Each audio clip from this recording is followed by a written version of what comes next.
বারংবার ঐতিহাসিক পালাবদলের সাক্ষী থেকেছে রাইটার্স বিল্ডিং।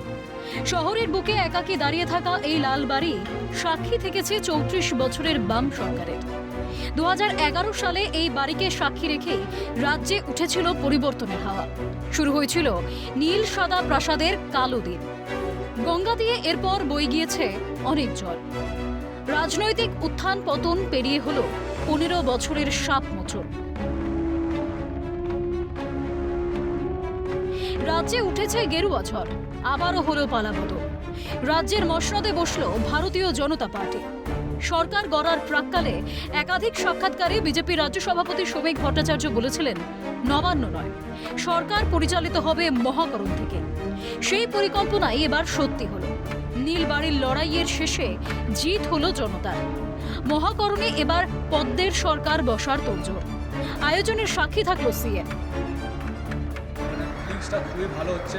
হ্যাঁ, একটা ১৫ বছরের একটা জগদ্দল পাথর এখান থেকে সরলো, সেই হিসাবে খুবই আনন্দের ব্যাপার। তবে শুনছি নাকি যে নবান্ন থেকে উঠে সব এখান থেকে চলে আসবে। প্রথমে ফিনান্স, হোম ডিপার্টমেন্ট আর সিএম সেক্রেটারিয়েট আসবে আর কি, এটাই শোনা যাচ্ছে। কি বলেছে তাড়াতাড়ি শেষ করতে? হ্যাঁ, বলছে যে কাজটা তাড়াতাড়ি করতে হবে, হাত চালিয়ে করতে। কিন্তু কেমন আছে এই লালবাড়ি?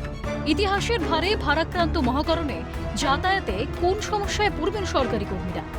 রাজ্য সরকারি কর্মীরা বলছেন, শহর কলকাতা প্রাণকেন্দ্রে সরকারের দফতর থাকলে নিত্যদিনের যাতায়াতে বেগ পেতে হবে না একেবারে। পাশাপাশি আরও জানা যায়, ২০২১ সালে মহাকরণে সংস্কারের কাজও হয়েছিল। খরচ হয়েছিল সরকারের বিপুল পরিমাণ টাকা। কাঠামো সংস্কারের কাজ হয়েছিল হেরিটেজ কমিটির সঙ্গে কথা বলে ও বিশেষজ্ঞদের পরামর্শ নিয়ে।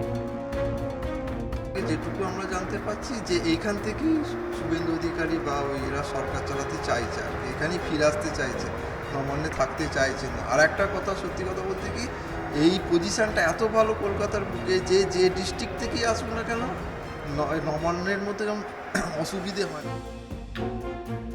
এখনো রাজ্য সরকারের বেশ কিছু গুরুত্বপূর্ণ দফতর রয়ে গিয়েছে মহাকরণে।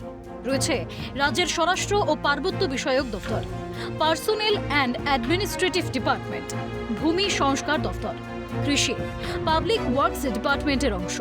এছাড়াও আইন দফতর, জুডিশিয়াল, পরিষদীয় বিষয়ক দফতরের কাজ লালবাড়ি থেকেই হচ্ছিল। সেই মহাকরণে কয়েক যুগ পরে রাজ্য সরকারের প্রত্যাবর্তন। শুধু বদলে গিয়েছে সরকারের সমীকরণ। বাম সরকারের স্মৃতি মিশে থাকা ঐতিহ্যবাহী রাইটার্স থেকে রাজ্য সামলাবে ভারতীয় জনতা পার্টির গৈরিক সরকার।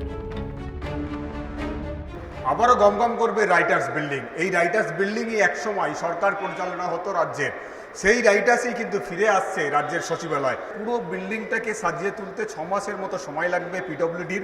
৬ মাসের মধ্যে পুরো রাইটার্স বিল্ডিংকে সাজিয়ে তোলা হবে। তারপর পূর্ণাঙ্গ সরকারের সমস্ত দপ্তর, সমস্ত মন্ত্রিত্ব সবটাই কিন্তু ফিরে আসবে এই রাইটার্স বিল্ডিংয়ে। ক্যামেরায় সমীরণ হালদারের সঙ্গে মফিজুল ইসলাম, ক্যালকাটা নিউজ, কলকাতা।